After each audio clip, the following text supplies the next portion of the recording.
This is the new Audi e-tron Sportback, and as the name suggests, it's an e-tron but with a sporty back. It's a coupe version of their electric SUV, and here's the things you need to know about it.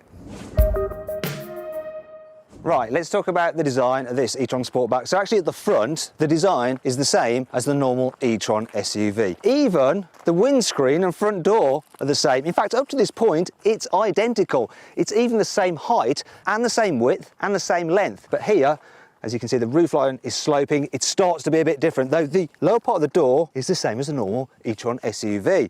This bit here is different, though the rear lights and the rear bumper are the same as the SUV. This tailgate is slightly different though. So some parts are the same, some parts are different, but for me, it looks like quite a different vehicle. It's witchcraft. But which do you prefer the look of? The normal e-tron SUV or this Sportback version? Click on the pop-out banner just up there to cast your vote. Let me know what you think. You know how you can get those cool headlights with Audis where they do that little dance when you turn them on, and they actually have like 32 little matrix LEDs so they can blank out part of their beam? Well, this car goes one better. Rather than 32 LEDs, they have a special chip that is used in projectors, and that has 1.2 million pixels, so they can pretty much do what the heck they want with the light. Put it wherever they need it. They can put it to highlight a pedestrian at the side of the road. They can actually lay a carpet of light in front of you as you're driving so you can follow it and other road users can see it. And of course they can do the animations, but they can do far more than ever before, as I'll show you now. Welcome to the darkness, and I'm having to illuminate myself with my mobile phone torch, otherwise you can't see me. It's all gone a bit Blair Witch. I've got Dieter here to help me as well, so I can explain things and hold the torch on myself. To operate the system, you just choose whichever animation you want, and the system works when you get out of the car, as Dieter is pretending to do now. And there we go, look at that. Yeah, that's different, isn't it? I've never seen that before on a car. But if you don't like that pattern, don't you worry about that at all, because Audi gives you some choice. I'm going to go for one called Diagonal, which is a little bit more Bauhaus, a bit more German. There we go, look at that. Once again, if you don't like that, you can always choose another one.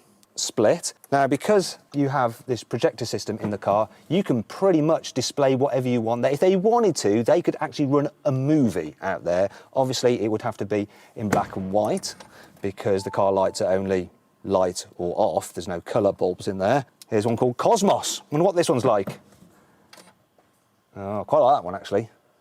Going for the round effect. And there's just one more, Origami.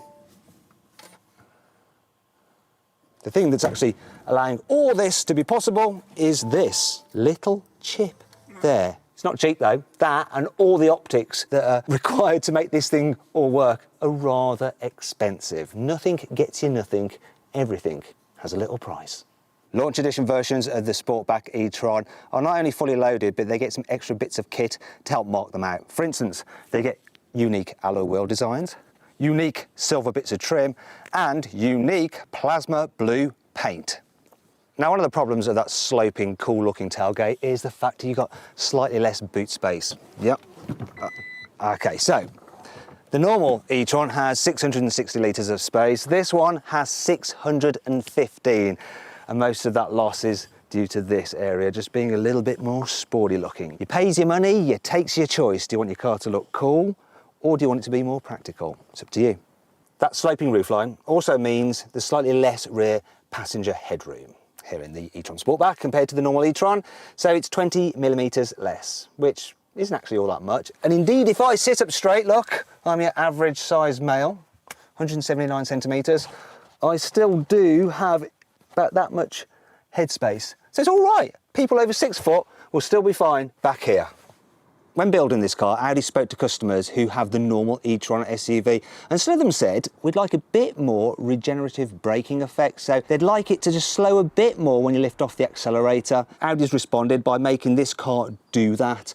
Now, the actual efficiency of recharging the battery is not improved, just the sensation you get when you lift off, and it means the car's even easier to drive on one pedal alone. And that upgrade will be fitted to future e-tron SUVs, the normal car as well. Here in the front of the e-tron Sportback, there is no change over the normal e-tron SUV. So you've got a simple, well-made cabin, you've got those 2 screens here on the center console, the digital driver's display there, and you can specify, of course, with cameras instead of side mirrors. And you have these these cool screens where you can actually move the image around like that to position the mirror or camera, whatever you want to call it, just as you like it. Pretty much identical then, apart from the price.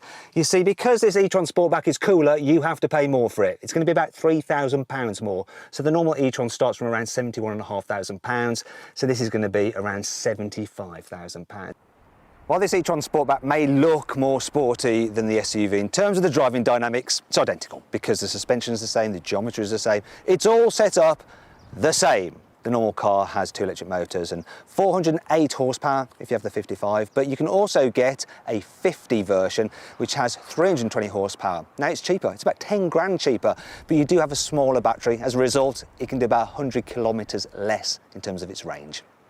As with the normal e-tron, this Sportback version can be charged from 5% full to 80% full in just 30 minutes if you can find yourself a 150 kilowatt hour charger. Can you find one? Well, if not, you're probably just going to use an 11 watt wall charger. Then that's going to take 8 hours. It's a bit more annoying, but hey, there you go. I do love this fact though, that they have charging points on both sides of the car. So you can park it whichever way and you can still get your cable into the car nice and easily. Bravo.